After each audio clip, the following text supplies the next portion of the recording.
오늘 부활절 7번째 주 우리 주님 앞에 예배드리게 오신 여러분들 환영합니다. 우리가 주님 앞에 신령과 진정으로 예배하기를 원합니다. 이 시간 성부, 성자, 성령의 이름으로 다 함께 예배하시겠습니다. 조용한 기도 드리시겠습니다. 여호와를 사랑하는 너희여, 악을 미워하라. 그가 그의 성도의 영혼을 보존하사 악인의 손에서 건지시느니라. 의인을 위하여 빛을 뿌리고 마음이 정직한 자를 위하여 기쁨을 뿌리시는도다.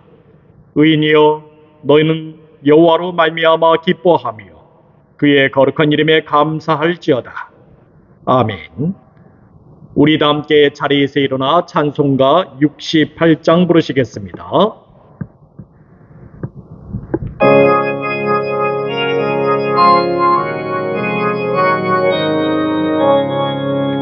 오 하나님, 우리의 창조주시니 내 주님께 귀한 것 드림에도 내 주께만 엎드려 경배드리며 내 주의 이름 높이 찬양하네.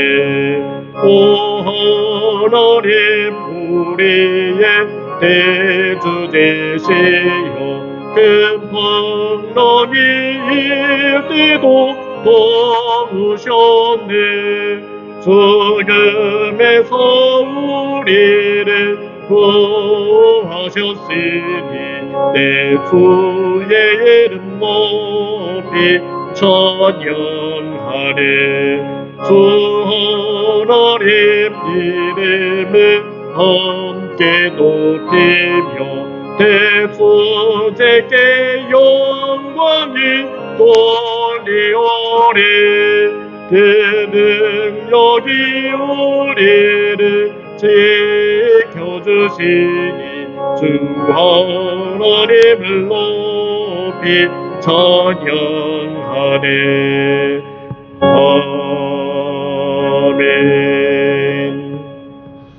우리 다 함께 사도심경 하심으로써 우리의 신앙을 고백하겠습니다. 전능하사 천지를 만드신 하나님 아버지를 내가 믿사오며 그 외아들 우리 주 예수 그리스도를 믿사오니 이는 성령으로 잉태하사 동정녀 마리아에게 나시고 본디오 빌라도에게 고난을 받으사 십자가에 못 박혀 죽으시고 장사한 지 사흘 만에 죽은 자 가운데서 다시 살아나시며 하늘에 오르사 전능하신 하나님 편한 자 계시다가 저리서 산 자와 죽은 자를 심판하러 오시리라. 성령을 믿사오며 거룩한 공예와 성도가 서로 교통하는 것과 죄를 사하여 주시는 것과 몸이 다시 사는 것과 영원히 사는 것을 믿사옵나이다. 아멘. 우리 다 함께 교독하시겠습니다. 35번 시편 95편으로 같이 교독하시겠습니다. 오라 우리가 여호와께 노래하며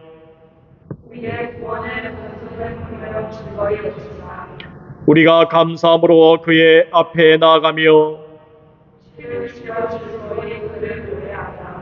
땅의 깊은 곳이 그의 손 안에 있으며 바다도 그의 것이라 그가 만드셨고. 다 같이 하겠습니다. 그는 우리의 하나님이시요 우리는 그가 기르시는 백성이며 그의 손이 돌보시는 양이라. 아멘. 우리 다 함께 찬송가 1장으로 송영하시겠습니다.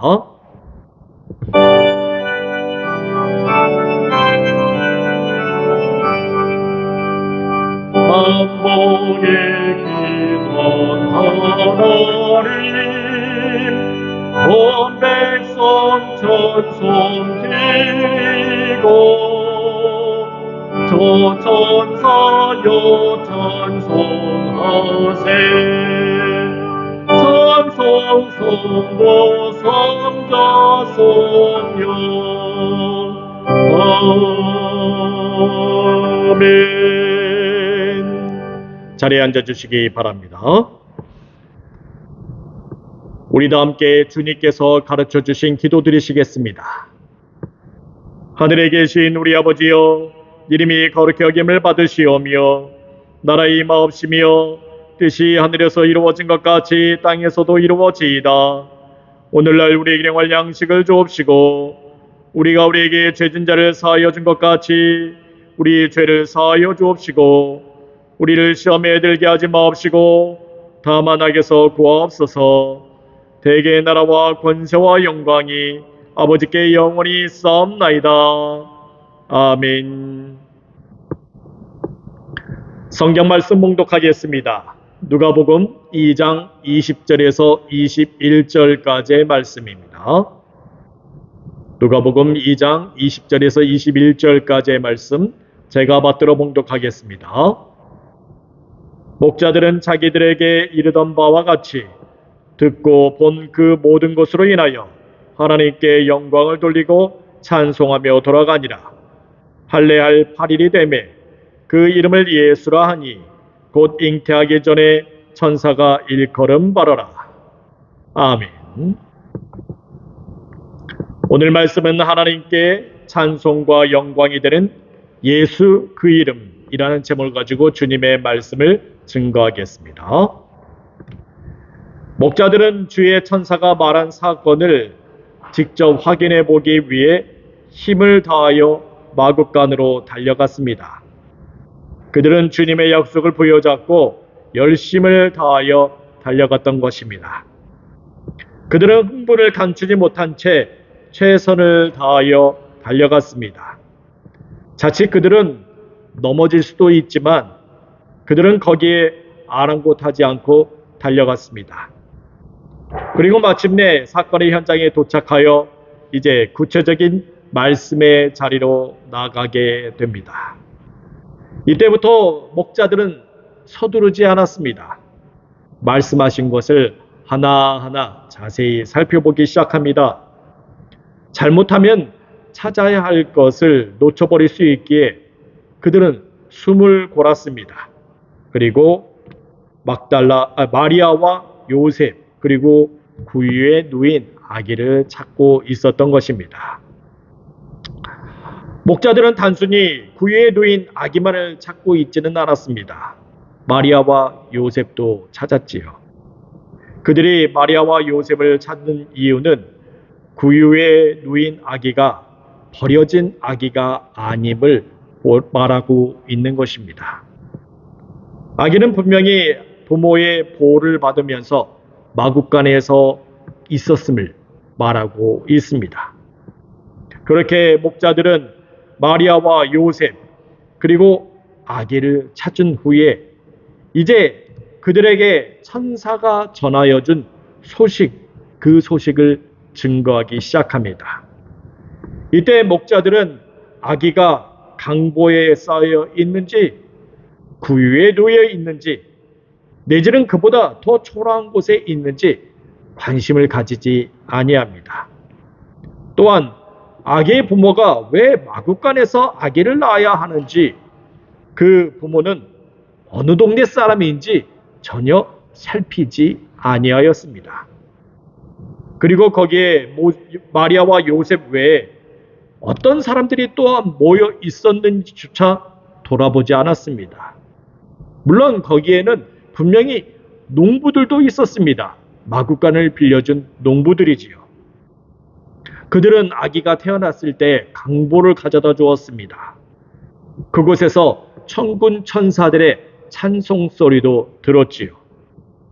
그러나 목자들은 마리아와 요셉 그리고 구유에 누인 아기를 찾아낸 이상 더 이상 주변을 살피지 아니하였습니다. 그저 천사가 전하여 준 말씀, 그 소식에만 집중하였던 것입니다. 네, 그렇습니다. 말씀을 증거하는 자들이 바로 이와 같은 자세를 가져야만 합니다. 듣는 자가 누구인지 절대 관심을 가져서는 안 됩니다. 오히려 듣는 자들이 누구인지, 그들이 어떠한 상황에 처해 있는지, 그들이 무엇을 요구하고 있는지를 알게 되면 하나님의 말씀을 오역하게 되어 있습니다. 물론 하나님께서 주신 말씀은 듣는 자들이 누구인지는 잘 알고 있습니다. 그들이 요구하는 바도 하나님의 말씀은 잘 알고 있습니다. 그것들을 전혀 고려하지 아니한 말씀은 아닙니다. 하나님께서는 이미 우리가 누구인지 다 알고 계시는 것이지요. 하나님께서는 이미 우리의 필요한 바를 다 알고 계십니다.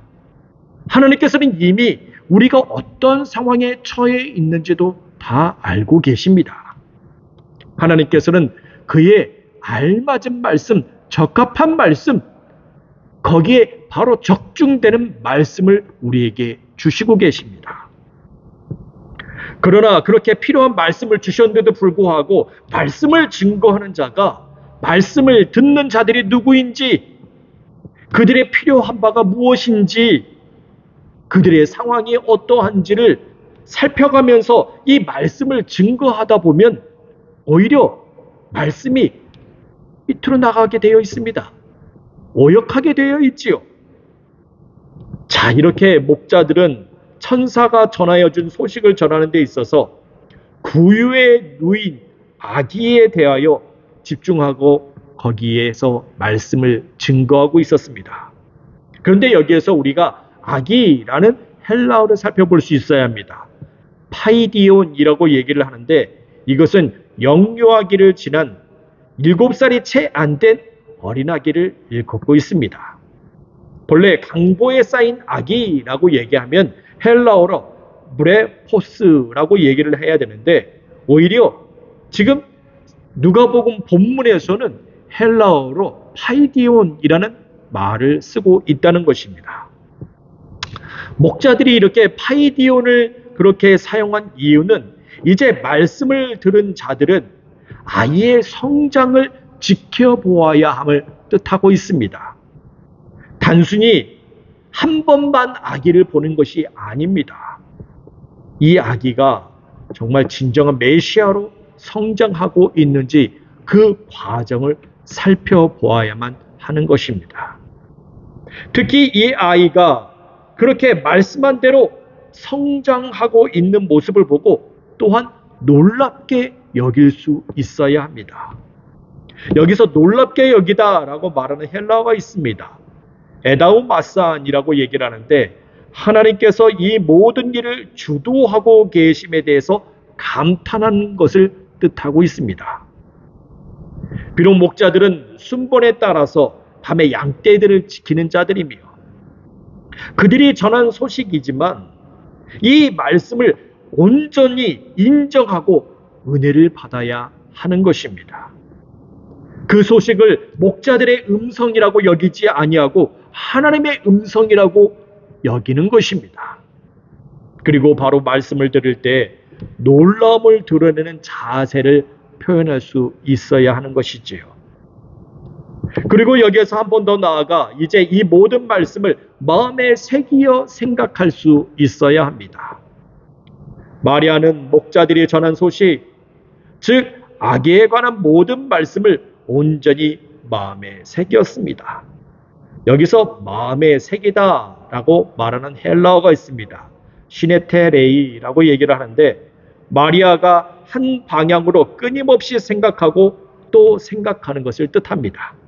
말하자면 그녀는 말씀을 곱씹어가면서 이 말씀을 미래의 방향으로 이끌고 나가는 것입니다.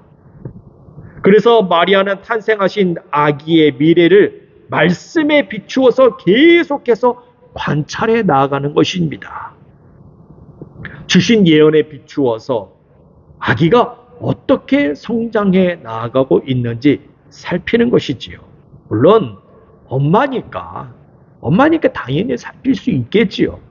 그런데 이것을 엄마의 입장, 엄마라는 그 입장도 있지만 거기에 말씀, 항상 말씀이 그 가운데 있고 그 말씀에 따라서 아이의 성장을 지켜본다는 것이지요. 비로소 그 아이가 이제 어떠한 결과로 드러나게 될지 이 말씀 때문에 그 아이의 미래를 미리 내다본다는 것입니다. 물론 마리아는 그렇게 아이에 대해서 집중하고 아이에 관한 말씀에 집중함으로써 그 아이와 함께하는 자신의 미래 또한 예견해 볼 수 있습니다. 또한 미래에 맞춰서 자신의 미래를 또한 준비할 수 있게 되지요. 그리고 자신의 미래를, 그 삶을 거울을 본 듯한 분명하게 확정시킬 수 있는 미래의 결과를 내다보는 것입니다. 이것은 우리의 모습도 마찬가지입니다. 우리 또한 예수님과 더불어서, 예수님과 함께, 예수님과 같이 예수님께 집중하고 예수님의 말씀에 따라서 나아가게 되면 우리의 미래를 예견할 수 있습니다. 우리의 미래도 준비할 수 있습니다. 우리의 모든 삶의 결과까지 확인해 볼 수 있습니다. 자, 이렇던 목자들은 20절 말씀을 보게 되니 전하는 자의 몫을 다하고 이제 듣는 자들과 더불어서 그 뜻이 같음을 확인하고 자신의 집으로 돌아가게 됩니다. 목자들은 자기들에게 이르던 바와 같이 보고 듣고 본 그 모든 것으로 인하여 하나님께 영광을 돌리고 찬송하며 돌아가니라. 네, 그렇습니다. 목자들은 자신들의 임무를 모두 다 마치고 이제 자신들이 있는 곳으로 돌아가게 되었습니다. 그들은 마치 천군 천사가 찬송을 하듯이 그들도 듣고 본 모든 것을 통해서 하나님께 영광을 돌리고 찬송하며 집으로 돌아간 것입니다. 그런데 여기에서 우리가 목자들이 이렇게 자신들의 집으로 돌아가 버린다면 과연 탄생하신 예수님께 집중할 수 있을까? 예언의 말씀대로 예수님이 그렇게 성취되고 있을까라는 것을 사실 확인해 볼 길이 없습니다. 분명히 예수님도 나사렛으로 다시 돌아가야만 합니다. 목자들은 베들레헴에 머물러 있기 때문에 예수님의 성장하는 그 모습을 살펴볼 수가 없는 것이지요. 과연 예수님께서 예언의 말씀대로 잘 성장하고 있는지, 그 말씀에 따라서 이 모든 일들이 이루어지고 있는지 알 수가 없는 것입니다. 그렇게 된다면 목자들 역시 자신들의 미래를 예견할 수 없지요. 그들의 미래의 삶을 준비할 수도 없습니다. 미래의 삶에 대한 결과를 확인하기도 어렵습니다. 그러나 우리는 이 목자들이 이 모든 일을 일회성에서 끝나는 것이 아님을 확인해 볼 수 있습니다. 목자들과 예수님은 비록 멀리 떨어져 있지만 목자들은 예수님에 대한 소식을 들으면 되는 것입니다. 목자들은 예수님의 사역 소식을 들을 때마다 하나님께 영광을 돌리고 또한 찬송하면 되는 것이지요. 우리가 이 복음서, 누가복음서를 통해서 분명히 알 수 있는 사실은 예수님의 사역에 대한 소식이 이스라엘뿐만 아니라 수리아 전역에 퍼지고 있음을 우리는 알 수 있습니다. 마치 수리아 총독 구레뇨가 수리아 전역에 호구조사에 대한 명령을 내렸던 것처럼 예수님의 사역에 대한 소식도 수리아 전역에 퍼지고 있음을 복음서의 내용을 통해서 볼 수가 있습니다. 목자들은 이렇게 예수님에 대한 소식을 들으면 되는 거예요.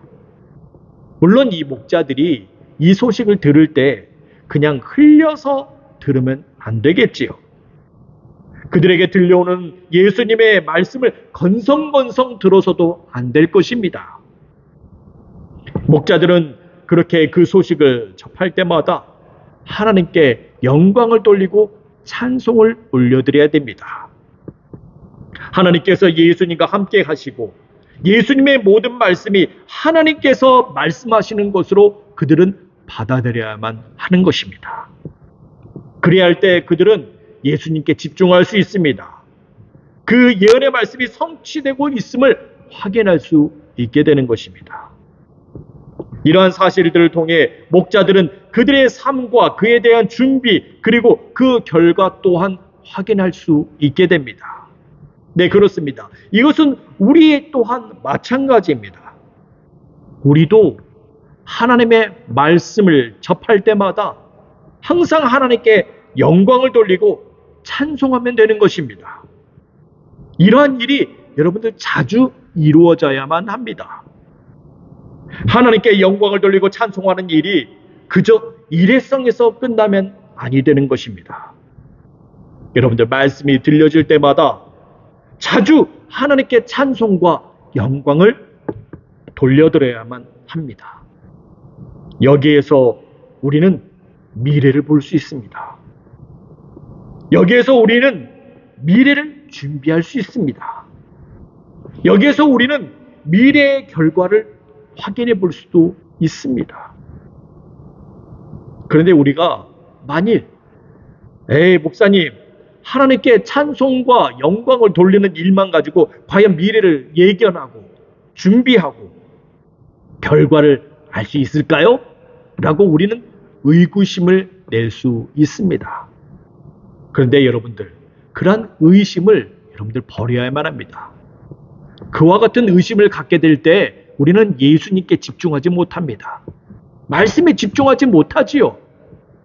여러분들에게 들려주는 그 말씀이 그냥 흘려 들어가는 그냥 말씀, 오늘도 주일날 됐으니까 오늘 들려주는 말씀, 그렇게 생각하면요, 여러분들 그것은 바로 의심이라고 말할 수 있습니다. 그것은 예수님을 향해서 집중하지 못하게 만들지요. 예수님을 멀리하게 되어 있습니다. 예수님의 말씀에 귀를 기울이지 않게 됩니다. 여러분들 그렇게 되면은 우리의 미래를 알 수 없지요. 여러분들, 그래서 우리는 하나님께 찬송과 영광을 돌리는 일을 너무나 당연한 것으로 여겨야만 합니다. 그도 그런 것이 여기 누가복음에서는 하나님께 영광을 돌리는 일에 대해서 많은 구절을 할애하고 있습니다. 누가복음 5장 26절에 모든 사람이 놀라 하나님께 영광을 돌리며 심히 두려워하여 이르되 오늘 우리가 놀라운 일을 보았다 하니라. 누가복음 7장 16절에서는 모든 사람이 두려워하며 하나님께 영광을 돌려 이르되 큰 선지자가 우리 가운데 일어나셨다 하고 또 하나님께서 자기 백성을 돌보셨다 하더라. 누가복음 13장 13절에서는 안수하시니 여자가 곧 펴고 하나님께 영광을 돌리니라. 누가복음 17장 15절에서는 그 중에 한 사람이 자기가 낳은 것을 보고 큰 소리로 하나님께 영광을 돌리며 돌아와. 누가복음 18장 43절에서는 곧 보게 되어 하나님께 영광을 돌리며 예수를 따르니 백성이 다 이를 보고 하나님을 찬양하니라. 이렇듯 여러분들, 누가복음에서는 계속해서 나오는 말이 있습니다. 하나님께 영광을 돌리며 라는 말씀이지. 여러분들, 하나님께 영광을 돌리는 그 모든 일이 여러분들 삶 가운데 습관처럼 나타나시길 바랍니다. 늘 여러분들 가운데 계속해서 하나님께 영광을 돌려야 돼요. 말씀을 들으면 계속해서 하나님께 영광을 돌려야 됩니다. 하나님 그렇게 이루어질 줄 믿습니다. 하나님의 계획과 섭리 반드시 이루어지게 될 줄 믿습니다 하면서 그것을 하나님께 영광을 돌리는 것이에요. 하나님께 찬양과 영광을 돌리는 일, 정말 지극히 당연한 일로 여겨야 됩니다. 그로 인해서 그 말로 인해서 또한 말씀에 집중하고 미래를 예측하고 준비하고 결과를 이루어내는 일이 계속해서 이루어지게 되는 것입니다. 자, 여러분들, 우리는 쉴 새 없이 하나님께 찬송과 영광을 돌려야 하겠습니다. 우리의 손은 늘 하나님께 영광을 돌리며 우리의 입은 항상 하나님께 찬송을 올려드려야만 합니다. 여러분들, 여기에 우리의 미래가 있습니다. 자, 그러한 가운데 첫 번째 하나님께 찬송과 영광을 돌리는 일이 있습니다. 그것은 21절 말씀에서 확인해 볼 수 있습니다. 할례할 8일이 되매 그 이름을 예수라 하니 곧 잉태하기 전에 천사가 일컬음 바라라. 일단 예수님은 난 지 8일이 되자 할례를 행하게 되었습니다. 본래 할례라는 것은 어떤 것입니까? 하나님의 백성으로서 이스라엘 공동체 안에 편입되었다라는 의식입니다. 그리고 이 할례를 통해서 공식적으로 이 공동체에 소속이 되었다라고 말을 할 수 있는 것이지요. 지금도 뭐 이렇게 할례 대신에 우리는 행하는 거 있지요. 미국 교회에서 주로 이제 하는 일이지만 멤버십 과정을 갖다 이렇게 거치게 됩니다. 앞에 나와가지고 저도 여기 FSUMC에서 멤버십 과정을 2015년도에 우리 다 같이 했지요. 여기 나와서 그죠? 다 생각나죠? 네, 그때 이렇게 FSUMC에서 이렇게 멤버십 과정을 거쳤던 적이 있습니다. 이 할례라는 것이 바로 그거예요. 이스라엘의 공동체 안에 이제 내가 정식적으로 속하게 되었다라는 그러한 의미를 담고 있는 것입니다. 그런데 이 예수님은요, 난지 8일 만에 할례를 행하게 되었는데 이것을 사실은 나사렛 동네에서 행해야 하는 것입니다. 그런데 예수님은 이 할례를 어디서 행했느냐? 나사렛에 가지 않고 베들레헴에서 이 할례를 행하게 되었지요. 여러분들, 여기서 우리는 하나님께 영광을 돌리는 일을 또한 생각해낼 수 있어야 합니다. 예수님께서 나사렛이 아닌 베들레헴 공동체에 속하게 되었다는 것은 예수님이 누구의 자손이라는 것을 밝히는 것입니까? 다윗의 자손이라는 것을 밝히는 것입니다. 본래 요셉의 본가가 어디입니까? 베들레헴 아닙니까? 베들레헴은 다윗의 고향입니다. 그래서 요셉이 베들레헴에 호적하러 갔다는 것은 요셉 또한 다윗의 자손임을 보여주는 것이지요. 만일 요셉이 베들레헴에 호적하러 가지 않았다면 그가 과연 다윗의 자손인지 알 길이 없습니다. 하지만 이것이 가이사 아구스토의 실패한 호적 정책이라 할지라도 요셉만큼은 베들레헴에 호적하러 갔다는 것이 그가 다윗의 자손임을 보여주고 있는 것입니다. 더욱이 이제 베들레헴에서 예수님을 할례를 행했다는 것, 예수님도 분명히 다윗의 자손임을 증명하고 있는 것이지요. 네, 그렇습니다. 예수님께서 아직 성장하지도 않은 채 베들레헴에 머무를 수밖에 없었습니다마는 또한 난지 8일 만에 그곳에서 할례를 받아야 했습니다마는 그것은 하나님께서 계획하신 일인 것입니다. 예수님의 신분이 바로 다윗의 자손이다라는 것을 굳건하게 보여주는 일이 되는 것이지요. 비록 여기까지 와서 아기가 할례를 행해야 된다는 것은 정말 상상할 수 없는 일이었을 것입니다. 베들레헴 공동체에 속하여서 이 아이의 호적을 여기서 기록해야 된다는 것, 그것 또한 상상할 수 없는 일이지요. 하지만 이 모든 일은 하나님께서 계획하신 일입니다. 여러분들, 우리 또한 여기에 앉아와 여기에서 하나님 앞에 예배를 드린다는 것, 정말 하나님의 놀라운 계획이 아닐 수 없습니다. 하나님께서는 이를 통해서 우리를 향한 분명한 일을 드러내실 것입니다. 이영만리 고국을 떠나서 이 미국에서 이렇게 신앙생활을 한다는 것은 정말 하나님의 놀라운 계획이 아니고는 말로 설명할 수 없습니다. 심지어 나사렛에서 베들레헴까지 85마일 떨어진 곳이지만 우리는 어떻습니까? 한국에서 여기 미국까지 7,000마일 이상 떨어져 있습니다. 여러분들, 이 85마일 떨어진 이곳, 그 베들레헴에서 이렇게 할례를 받고 호적한다는 것 그 자체만 해도 하나님의 놀라운 계획이라고 말할 수 있는데 7,000마일이나 떨어진 이곳에서 우리가 여기서 예배를 하고 있다? 이것을 어찌 하나님의 계획과 섭리가 아니라고 말할 수 있겠습니까? 분명한 것은 우리가 비록 고생의 여정 가운데 있지만 이것은 분명히 하나님의 뜻과 계획 속에 있다는 것입니다. 여러분들, 이 말을 들을 때 어찌 여러분들이 찬송과 영광을 하나님께 돌려보내지 아니하겠습니까?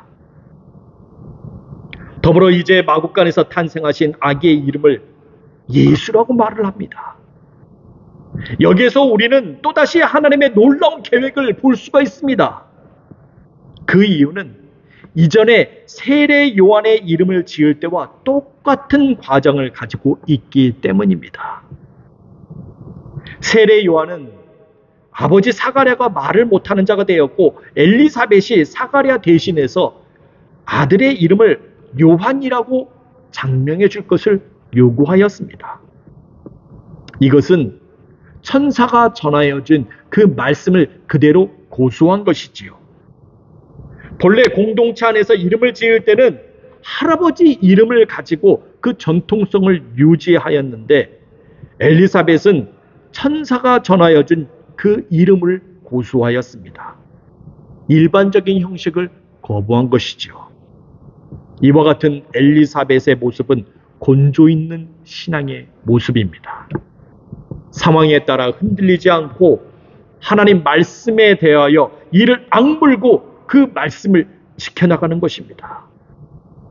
목에 칼이 들어온다 하더라도 말씀대로 죽고 말씀대로 산다는 그런 각오와 믿음 있는 신앙을 보여주고 있습니다. 여러분들, 이와 같은 믿음이 바로 우리 가정을 살릴 수 있습니다. 우리가 이러한 믿음을 가지게 될 때 우리의 가족이 바로 믿음으로 일으킴을 받을 수 있게 됩니다. 이와 같은 믿음을 갖지 않게 되면 우리는 자꾸 흔들리게 되어 있어요. 바람에 흔들리는 갈대처럼 우리의 신앙이 이리저리 흔들리게 되어 있습니다. 우리의 믿음의 신앙에 곤조가 있어야 됩니다. 지조 있는 신앙이 있어야 됩니다. 하나님께서 말씀하시면 그것을 끝까지 붙들고 나아가는 그러한 신앙이 우리 가운데 있어야 합니다. 이와 같은 신앙이 바로 우리를 순교의 자리로 나아갈 수 있도록 합니다. 예수님의 이름을 짓는 것도 마찬가지였지요. 마리아 요셉은 천사가 전하여 준 그 이름을 그대로 고수함으로써 할례받은 현장에서 그 이름을 증거하였습니다. 그 조상의 이름인 다윗, 그 이름을 거부하고 천사가 전하여 준 이름 예수라는 그 이름을 고수한 것입니다. 여러분들, 다윗은 누구입니까? 이스라엘에서 최고의 왕이지요. 지금도 이스라엘 깃발을 보게 되면 다윗의 별입니다. 다윗은 베들레헴 출신이에요. 요셉의 조상이기 때문에 충분히 요셉의 아들, 그 아들의 이름을 다윗이라고 이름할 수 있었습니다. 여러분들, 이름을 다윗이라고 붙이면 얼마나 좋겠습니까? 이스라엘 최고의 왕, 그 이름을 그대로 거기에 붙인다면 정말 모든 사람이 인정해주는 그러한 이름이 될 수 있을 것입니다. 그런데 여러분들, 예수라는 이름은 그렇지 않았습니다. 예수라는 이름은 당시에 많은 사람들이 사용하는 이름이었습니다. 너무나도 흔한 이름이었습니다. 여러분들, 성경에서도 그 예수라는 이름을 가진 사람들이 많이 나와요. 그 당시에는 그렇게 예수라는 이름이 그렇게 흔한 이름이었어요. 그래서 다윗이라고 그렇게 이름을 붙인다면 정말 훨씬 더 고급스럽고 훌륭하고 왕의 이미지에 너무나도 걸맞는 이름일 것입니다. 하지만 이 다윗이라는 이름은 천사가 일러준 이름이 아닙니다. 천사는 예수라는 이름을 주었습니다. 하나님은 구원이시다 라는 그 이름을 준 것입니다. 네, 그렇습니다. 이 또한 하나님께서 분명히 계획하시고 준비해 주신 이름입니다. 이에 따라서 아이의 이름을 예수라고 부르는 것, 그것이 바로 하나님의 말씀에 순종하는 것입니다. 우리의 삶의 자리도 마찬가지지요. 우리에게도 세상이 추구하는 일들, 세상의 트렌드에 맞는 일들, 세상이 우러러보는 일들이 있습니다. 그러나 우리는 하나님의 말씀에 더 우선시해야만 합니다. 하나님께서 이르신 말씀에 더 집중해야만 합니다. 물론 그것이 지극히 일반적인 일일 수도 있습니다.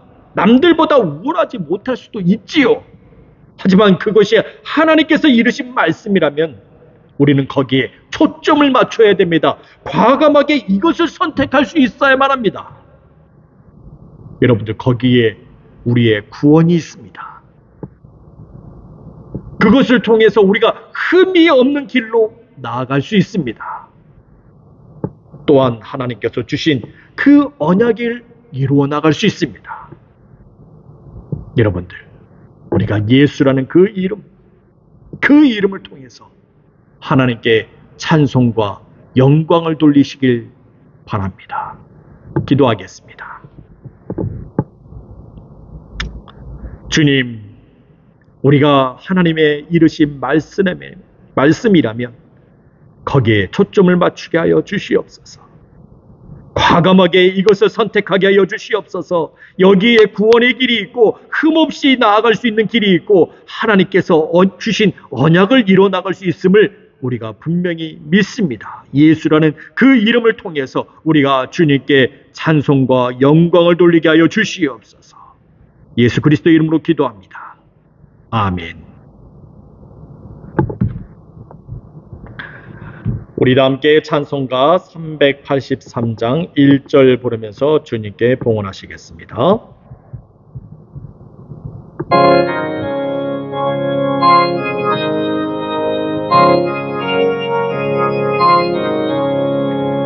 눈이 들어 산에 보리 도금 어디서나 천지 지은 주 하나님 나를 도와주시네. 나의 버리실 적 않게 주가 깨어 지키며 택한 백성 항상 지켜 길을 보하시네. 우리 다 함께 바쳐진 헌물을 위해 기도하겠습니다. 감사하시고 고마우신 하나님 아버지, 오늘 거룩한 주일 우리 주님 앞에 나와 우리가 예배를 드리게 하심을 감사합니다. 오늘 주신 은혜에 따라 11조와 감사와 주일염을 바쳤습니다. 우리가 이 물질을 바칠 수 있도록 믿음과 힘을 주심에 감사합니다. 이 물질을 주님 앞에서 기뻐하며 감사하며 드렸사오니 우리 주님 받아 주시옵소서. 그리고 이 거룩하고 복된 주일에 우리의 모든 일을 풍성하게 하시며 평강이 넘치게 하여 주시옵소서. 주님, 우리가 말씀을 들을 때마다 하나님께 찬송과 영광을 돌리게 하여 주시옵소서. 우리의 손은 늘 하나님께 영광을 돌리며 우리의 입은 항상 찬송이 울려나가게 하여 주시옵소서. 우리를 향하신 하나님의 계획과 섭리가 있을 줄 믿습니다. 세상에서 추구하는 일보다, 세상에서 우러러보는 일보다 하나님 말씀을 더 우선시하게 하시고 이를 통하여서 우리가 거룩하고 흠이 없는 길로 나아가게 하여 주시옵소서. 주님 주신 언약을 이뤄나가게 하여 주시옵소서. 이 시간 우리 중에 병들고 아프며 마음에 상처 있는 자들을 회복시켜 주시옵소서. 어두운 그늘과 병만은 예수 이름으로 물러가게 하시며 모든 상처가 깨끗게 씻음받게 하여 주시옵소서. 오늘 오직 빛으로 비추고 소금으로 쓰임받는 귀한 삶이 있기를 원합니다. 오늘 모여진 예물들이 주의 사업을 위해 쓰여지는 곳곳마다 주님의 영광 나타나게 하시고 바쳐진 손길들을 기억하셔서 그 손길과 각 가정들이 생명력 넘치게 하여 주시옵소서. 예수 그리스도 이름으로 기도합니다. 아멘. 교회 소식 알려드리겠습니다. 오늘은 부활주일 제7번째 주입니다. 믿음의 기도는 병든 자를 구원합니다. 주께서 그를 일으키시고 죄를 사하여 주실 것입니다. 우리가 서로의 죄를 고백하며 병 낫기를 위하여 서로 기도하시길 바랍니다. 의인의 강구는 역사하는 힘이 큽니다. 우리가 교회에 모여 예배를 드립니다. 교회 시 못하는 분들은 카카오톡 라이브와 유튜브를 통해 온라인 예배하실 수 있습니다. 이메일을 통해 보내드리는 링크를 참조해 주시길 바랍니다. 우리 다 함께 자리에서 일어나 찬송가 89장 부르시겠습니다.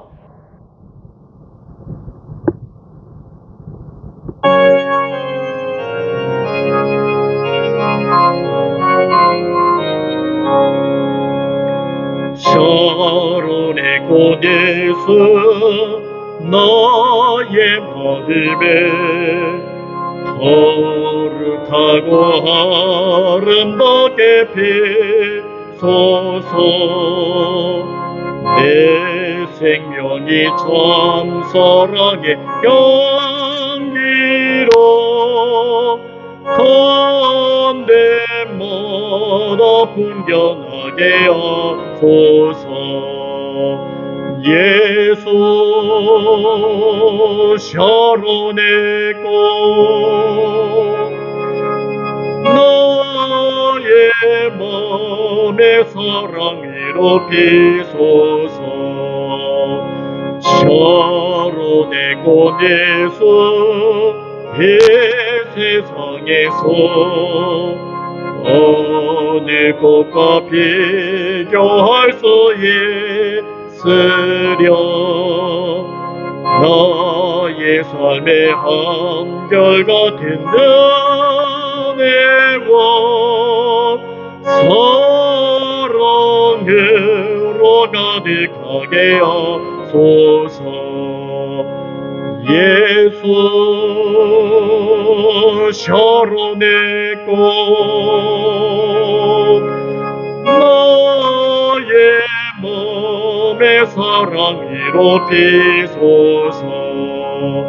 샤론의 꽃에서 모든 질병을 한이 없는 능력으로도 지서 고통하며 근심하는 자에게 크신 힘과 소망 내려주소서. 예수 샤론의 꽃 나의 맘의 사랑으로 비소서. 샤론의 꽃에서 계리 비소서.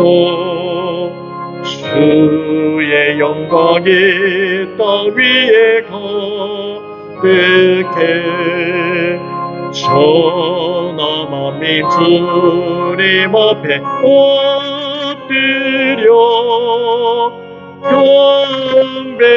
경배하며 영광 돌릴 때까지. 예수 샤론의 꽃 나의 몸의 사랑으로 비소서.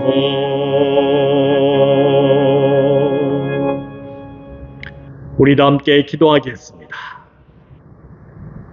지금은 길이요 진리요 생명 되시며 부활 되신 우리 구주 예수 그리스도의 은혜와 하나님 아버지의 만극하신 사랑과 성령의 감화하시고 내주하시고 충만하게 교통하심이 하나님께 찬송과 영광을 돌리며 예수 그 이름만을 의지하기를 원하는 사랑하는 성도들 머리머리 위에 이들의 가정과 일하는 곳들과 공부하는 곳 그 모든 처소들 위에 두고 그 국가 이 미국 땅 위에 지금으로부터 영원토록 함께 하시길 간절히 축원하옵나이다.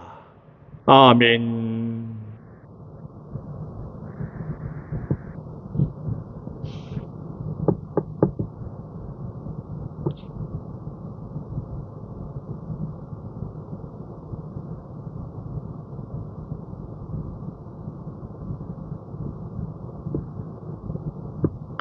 감사합니다. 예배 마쳤습니다.